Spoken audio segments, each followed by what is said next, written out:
everybody. Thank you so much for joining. Today I'm going to make kombucha. As you know, kombucha is a very healthy probiotic drink and my family loves it.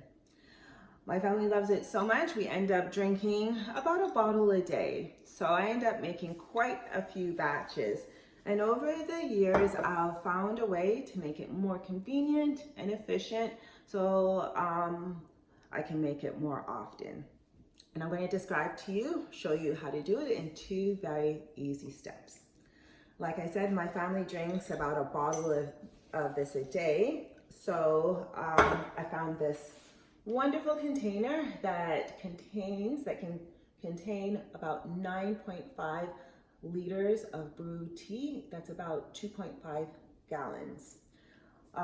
When this is brewed and fermented, that fills about 7 or 8 of these bottles. So this batch of kombucha will last my family about a week and a couple of days, depending on how much we're consuming.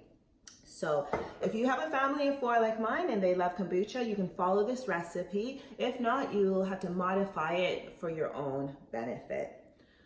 So for this recipe, I use half a cup of black tea.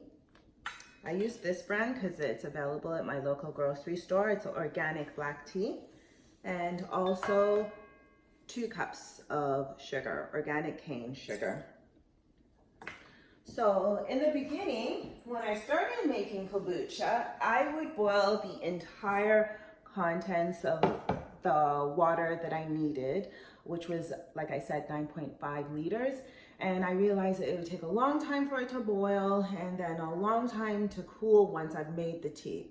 So I made it more convenient by only boiling half of what I need. And I prepare the tea with that amount of water, and then I add room temperature water to bring the heat down.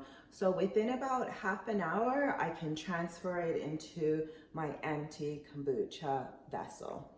So to this pot of water, it would be half full. I would add, like I mentioned before, half a cup of black tea and 2 cups of sugar. And while it's still warm, I would add it to the pot and stir until the sugar dissolves, and then I would add the cool water and just let it sit while I bottle this kombucha.